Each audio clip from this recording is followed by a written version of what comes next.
नमस्कार दोस्तों, इस लेक्चर में हम एक्सरसाइज 3rd बी को स्टार्ट कर रहे हैं और पहले 4 क्वेश्चन करेंगे। पहले 4 क्वेश्चन में पूछा गया है कि जाति का परीक्षण करके बताइए कि कौन-कौन से निकाय, समीकरण निकाय दिए गए हैं वो संगत है या नहीं है? संगत है या नहीं है? संगत होने का मतलब क्या उनका हल होगा या असंगत होना मतलब नहीं होगा? अगर आंसर आता है चाहे वो इकलौता आए, अद्वितीय आए, अद्वितीय ना आए, अनंत आए, हल तो आ रहा है ना, हल आ रहा है मतलब संगत है। हल नहीं आ रहा मतलब असंगत है, मतलब इसका कोई हल नहीं होगा तो असंगत है। आपको याद होगा कि संगत असंगत में आपको क्या करना होता है। जब आपका निकाय संगत होता है ए एक्स बराबर बी, जो समीकरण निकाय है वो संगत है। कब?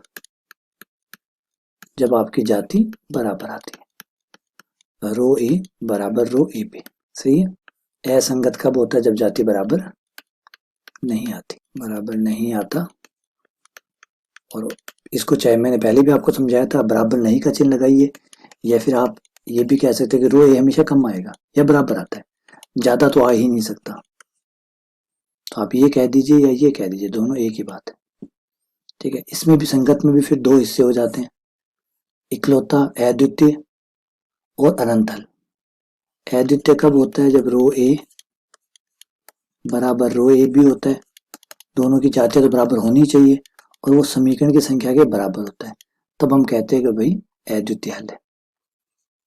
तब हम कहते हैं कि इस समस्या के जो हल है वो अद्वितीय हैं, इकलौते हल हैं। वरना फिर ये हो जाता है कि जातियां तो बराबर है दोनों की, लेकिन समीकरण की संख्या से कम आ रही है, और कम आ रही है तो फिर इसका मतलब है अनंत हल है। ये पूरा पार्ट होता है। ठीक है ना। चलिए क्वेश्चन करते हैं, जिससे आपको और अच्छा से समझ में आ जाएगा कि मैं क्या कह रहा हूँ।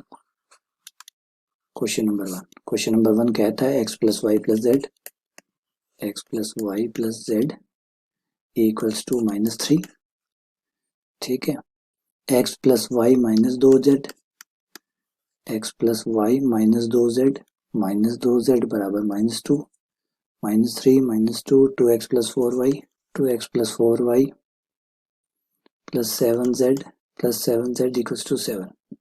अब आपको जो a कोमा बी वाली जो मैट्रिक्स है बेटा वो बनानी है, और मैंने आपको बताया था कि a कोमा बी वाली से a की जाति भी आ जाएगी और a कोमा बी की जाति भी, दोनों आ जाएगी आपको एक साथ। बस आप थोड़ा सा वेट कीजिए।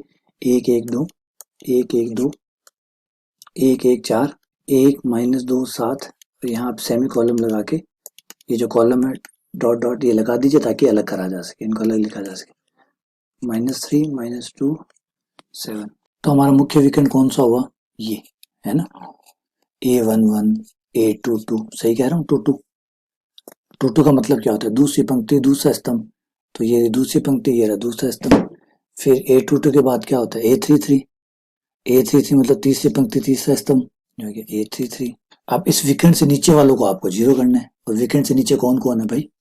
एक ये भाई साहब है, एक ये भाई साहब है, और एक ये भाई साहब है। पहले तो ये दोनों जीरो होंगे, तो सीधा घटाएंगे, 2 से गुणा करके घटाएंगे, तो R2 minus R1, R3 minus 2R1, है ना।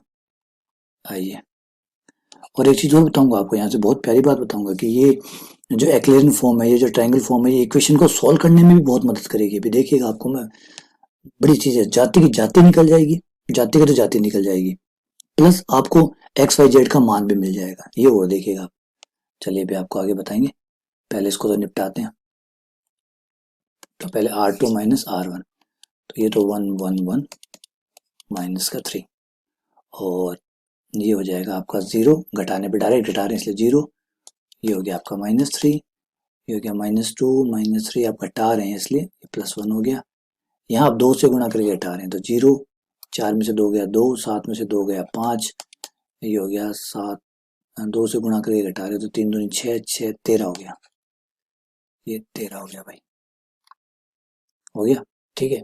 अब थोड़ा सा चेंजेस करते हैं। अब आप कहोगे सर ये तो जीरो हो गया, अभी इसको जीरो कैसे करेगा? बिल्कुल सही बात है भाई, जीरो जीरो किसी को जीरो थोड़ी कर सकता है, कोई नहीं।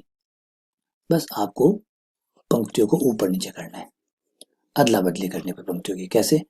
R2 को R3 की जगह रखने पर, और R3 को R2 की जगह रखने पर जैसे आप ये रखेंगे आपको ट्रायंगल फॉर्म दिखने लग जाएगी, एक्लेरियन फॉर्म दिखने लग जाएगी। 1 1 1 माइनस का 3 0 2 5 13 ऊपर 0 0 माइनस 3 1। ये लीजिए देखिए एक्लेरियन फॉर्म दिख रही है नहीं दिख रही है अब आपको। ये एलिमेंट्री ट्रांसफॉर्मेशन में आता है, पंक्तियों को बदला बदली करना भी एलिमेंट्री ट्रांसफॉर्मेशन प्राथमिक रूपांतरणों में ही आता है। पंक्तियों को आप ऊपर नीचे भी कर सकते हैं, तो ऊपर नीचे कर लिया मैंने। अब देखिए आपको दिख रहा होगा ये आपका विकर्ण है और ये विकर्ण के नीचे सारे जीरो। हो गया काम पूरा।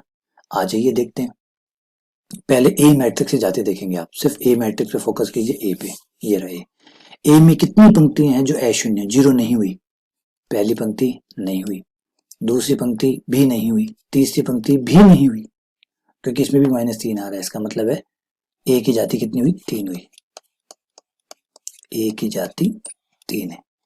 अब ए अनुपात या ए कोमा बी जो है उसकी जाति, जब ए को हम जाति निकालेंगे पूरे को ले लीजिए, पूरे को एक साथ, इसको पूरे को एक साथ देखिए।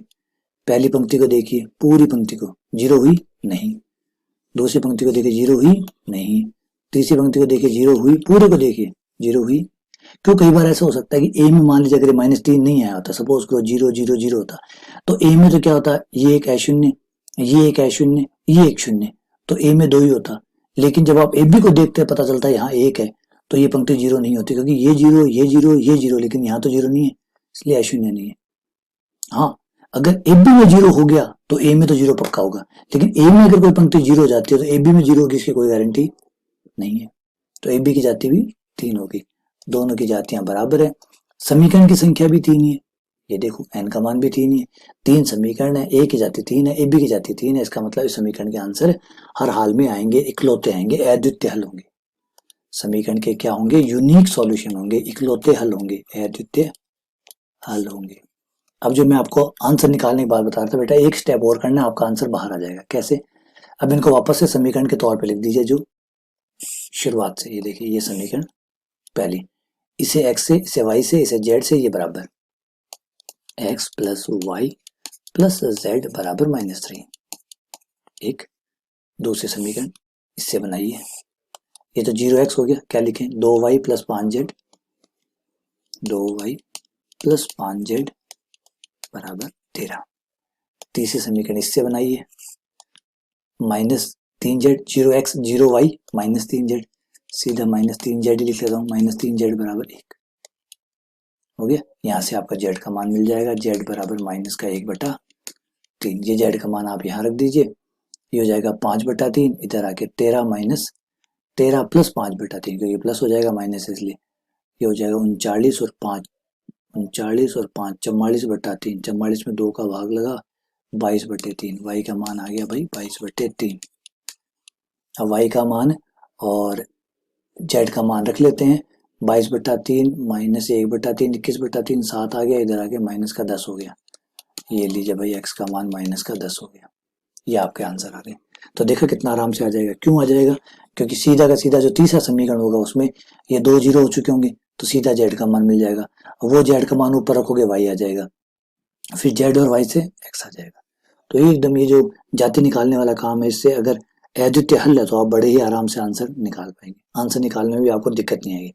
इन क्वेश्चन में पूछा नहीं है, इसमें यही पूछा संगत है असंगत है, लेकिन मैं बता रहा हूँ कि आंसर निकालना भी इनसे बहुत आसान होता है। एक चीज बेटा यहाँ पे और आपको बताना चाहूंगा कि आपके अब आंसर आ गए, हो सकता है पीछे आपके आंसर नहीं मैच करे। मान लीजिए आपके पीछे आंसर मैच नहीं कर रहे, क्योंकि अपनी जो किताबें होती है उनमें बहुत ज़्यादा मिस प्रिंटिंग होती है, बहुत ज़्यादा करेक्शन होते हैं। तो हमेशा जो आंसर आप निकालते हैं उसको आप चेक भी कर सकते हैं कि आपका आंसर सही आया या गलत आया। अब बताइए एक्स वाई जेड के जो मान आए हैं ये कहाँ से आए हैं? समीकरण से आए हैं। तो अगर ये वापस समीकरण को संतुष्ट कर रहे हैं इसका मतलब सही है, अगर समीकरण को संतुष्ट नहीं करते हैं तो ये गलत है। बस सीधी सीधी बात है भाई, समीकरण को हल करने से तो आए ना। तो अगर ये समीकरण को संतुष्ट करते हैं तो ये सही है। हल कौन होता है? जो समीकरण को संतुष्ट करता है। तो याद है कि जो हल होते हैं वो हमेशा समीकरण। तो आप अपने जाके अपने इन सभी मानों को समीकरण में रखिए, और समीकरण में अगर संतुष्ट हो जाती है, मतलब LHS बराबर RHS आ जाता है, तो इसका मतलब है कि आपने जो आंसर निकाला है वो सही है। आपको पीछे जाके चेक करने की कोई जरूरत नहीं है, बिल्कुल भी जरूरत नहीं है। सही तो सही है, पीछे वाला थोड़ी प्रमाण देगा। हो सकता है पीछे वाला गलत हो सकता है पीछे वाला गलत हो, क्योंकि हमारे सही का परिमाण है हमारी समीकरण, क्योंकि हमने जो भी मान से निकाला है वो समीकरणों के लिए निकाला है, तो समीकरण संतुष्ट हो रही है इसका मतलब सही आंसर है, क्योंकि समीकरण केवल उसी पे संतुष्ट होगी जो उसका हल होगा, और अगर ये हल है तो समीकरण संतुष्ट होगी। तो चलिए पहले ये रख के देख लेते हैं। एक्स की जगह -10 समीकरण नंबर 1 को ठीक चेक कीजिए, ये लीजिए, यहाँ पे आप रखेंगे तो लेफ्ट हैंड साइड में आ जाएगा -10, y का मान 22/3, z का मान -1/3, या गया -10, 22 में से 1 गया 21, 21/3 जो कि आ गया 7, -10 + 7 -3 जो कि -3 ही आना चाहिए था, सही आ रहा है। चलो आगे बढ़ते हैं। x + y - 2z बराबर में -2 आना चाहिए, -2 आना चाहिए। देखते हैं, x का मान -10, y का मान 22/3, z का मान -1/3 प्लस हो गया 22 और 2 24, 24/3 ये हो गया 8, 8 में से -10 गए, 2 आ गए। लीजिए भाई, दूसरी समीकरण भी बहुत ही बढ़िया तरीके से संतुष्ट हो रही है। तो 2x + 4y + 7z बराबर आना चाहिए था 7। यहाँ आ रहा है क्या, देखिए ये तो हो गया -20, ये हो गया 22 दूनी 22 चौके 88, 88/3 ये हो गया 7 से -7/3, तो भाई 81 जो कि हो गया 27, 27 में से 20 गए 7, और 7 ही आना चाहिए था, सही हो गया। इसका मतलब है कि एकदम हमारा आंसर सही है, पीछे जाके मैं तो देखूंगा भी नहीं कि क्या है क्या नहीं। क्यों भाई, कौन प्रमाण देगा, कौन प्रमाण देगा मैं सही हूँ? समीकरण प्रमाण देगी, सवाल प्रमाण देगा, सवाल खुद बोलेगा कि मैं सही हूँ।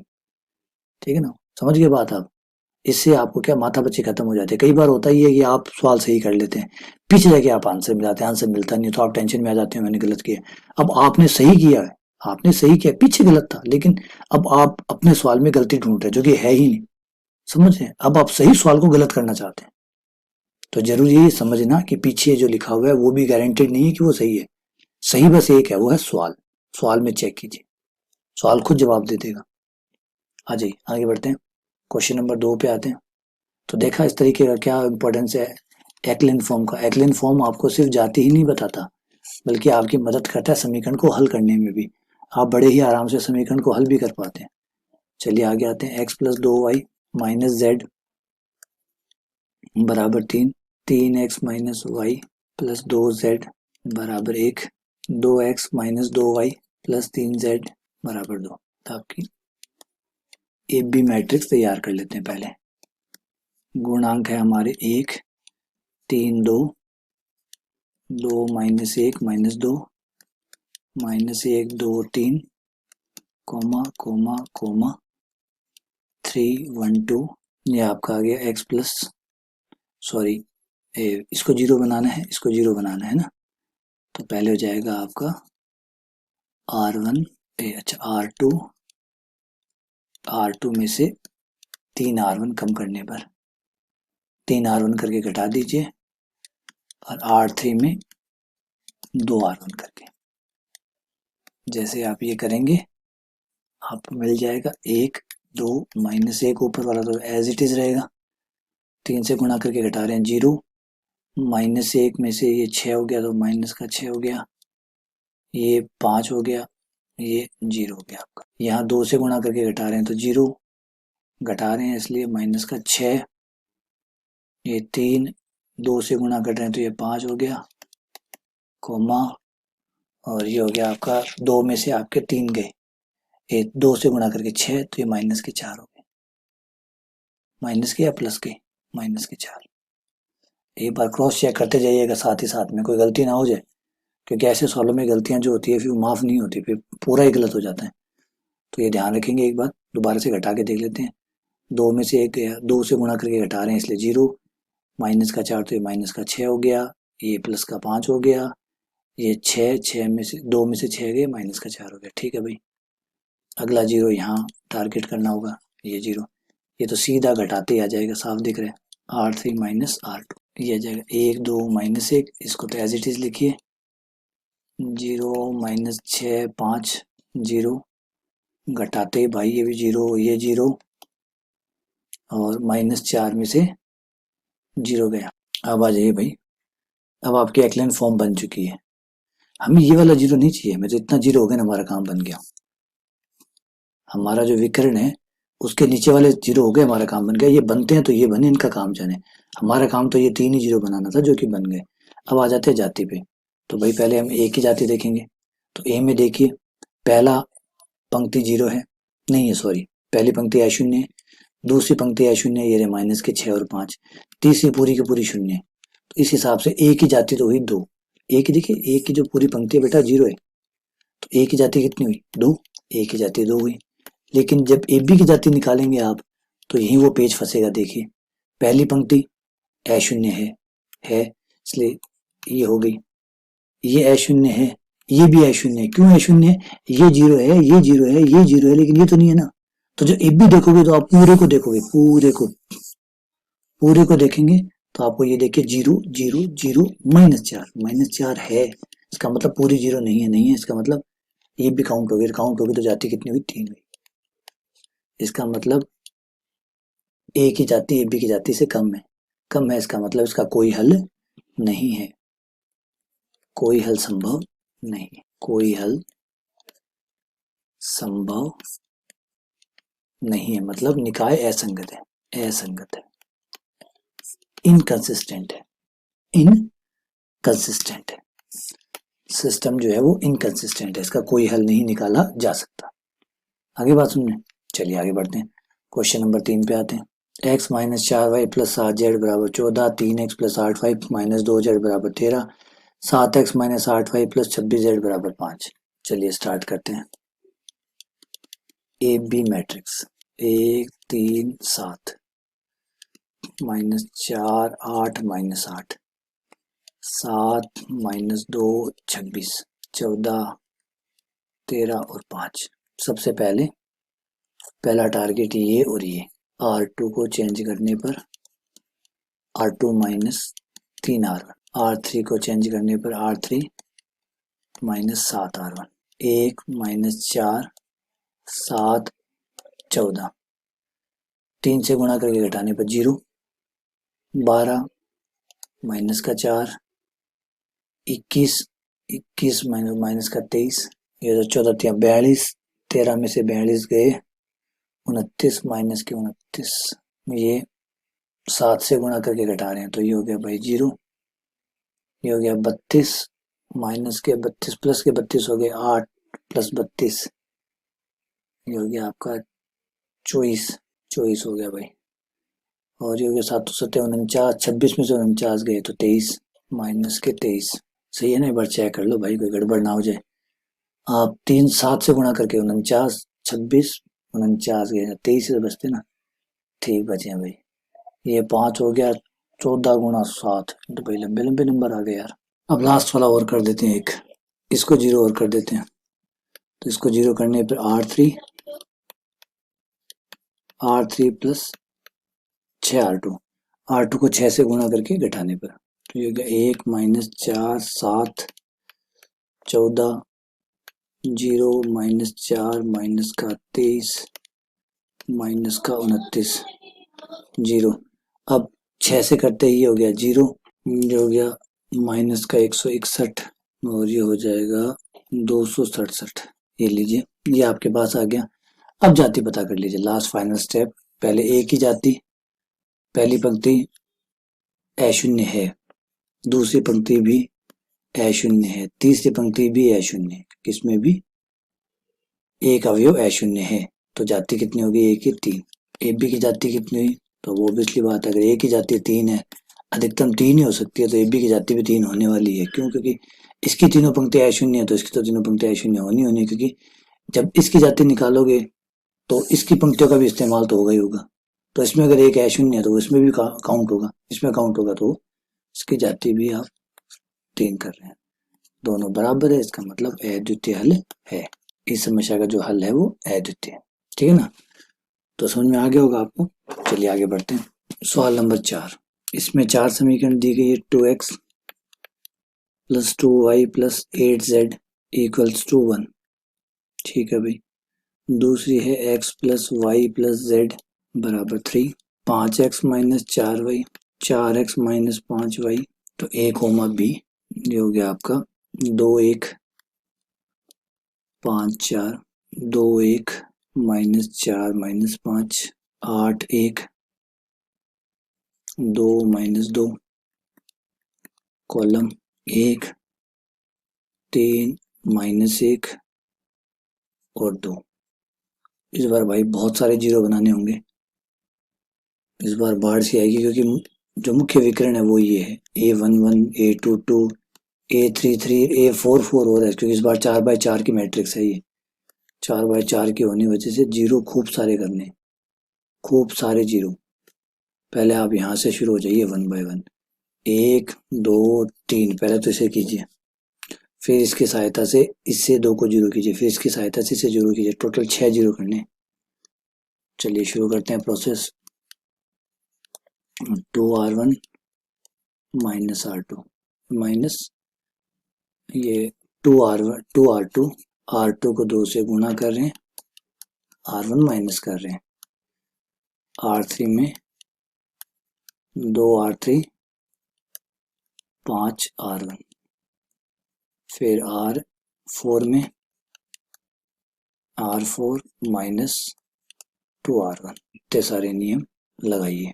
पहली पंक्ति तो वैसे कि वैसे 2 2 8 1, फिर 2 से गुणा करके घटा रहा हूँ तो 0 0, ये 2 8 माइनस 6 6 माइनस 1 5। अगला इसे 2 से गुणा करूंगा और ऊपर वाले को 5 से फिर घटाऊंगा, तो ये तो 0, ये हो जाएगा माइनस का 8, माइनस का 8 और माइनस का 10, ये हो जाएंगे माइनस के 18, ये हो जाएगा 4 और वो हो जाएगा 40, 4 40 माइनस का 36, ये हो जाएगा मेरा 2 माइनस का 2, सॉरी माइनस का 2 और ये माइनस का 5, जो कि मेरा हो जाएगा माइनस का 7, और फिर नीचे वाला हो जाएगा मेरा 0 2 से गुणा करके 0 4, मैं घटा रहा हूँ इसलिए ये माइनस का 9 हो गया, और ये हो जाएगा 2 से गुणा करते ये माइनस का 2, r1 को घटा रहा हूँ, कहीं गलती तो नहीं कर रहा ना, ठीक है, 8 दूनी हो गया 16, 16 और ये 2 18, इसका 18, ये हो गया 2, और वो 2 2 में से 2 गया भाई 0, 2 माइनस 2 0, ठीक है भाई, आ जाओ।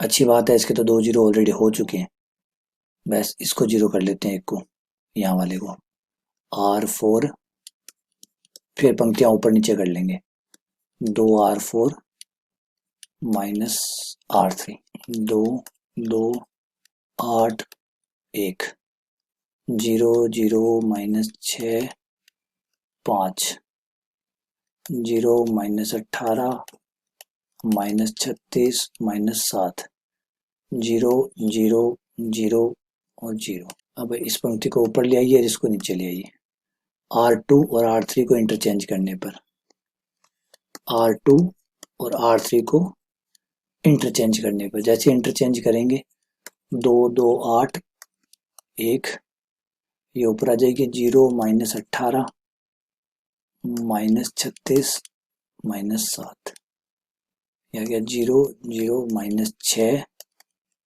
5, 0 0 0 0।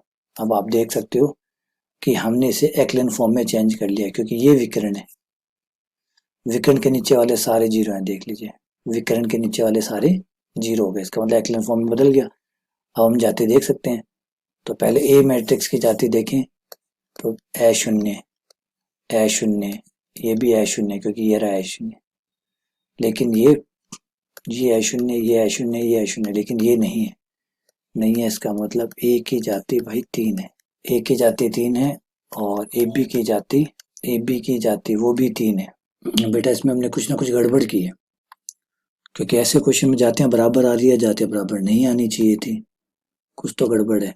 कुछ गड़बड़ ये है कि हमने जब यहाँ पे घटाया था कि r4 को मैं 2 से गुणा करूंगा और r3 घटाऊंगा, तो यहाँ पे ये 7 हो गया, देखिए मैंने 0 लिख दिया गलती से, ये 7 है, ये 7 होने की वजह से ये यहाँ पे गड़बड़ हो गया, यहाँ भी 7 आएगा, और यहाँ 7 होने की वजह से ए की जाती तो आपकी 3 हो गई, लेकिन जो ए बी है ना, एक बार इसका नाम भी आपको बता देता हूँ, इनको संवर्धित कहते हैं हिंदी में, संवर्धित, या इंग्लिश में बोलो तो ऑगमेंटेड, ऑगमेंटेड मैट्रिक्स, संवर्धित या augmented matrix, OUGUMENTED, augmented, augmented, संवर्धित या ऑगमेंटेड मैट्रिक्स की जाति कितनी आ रही है, ये रो सही है, A0 है, ये A0 है, ये A0 है और ये भी A0 है, इसकी जाती है 4, जो कि रो ए कम है, रो ए भी 4 है।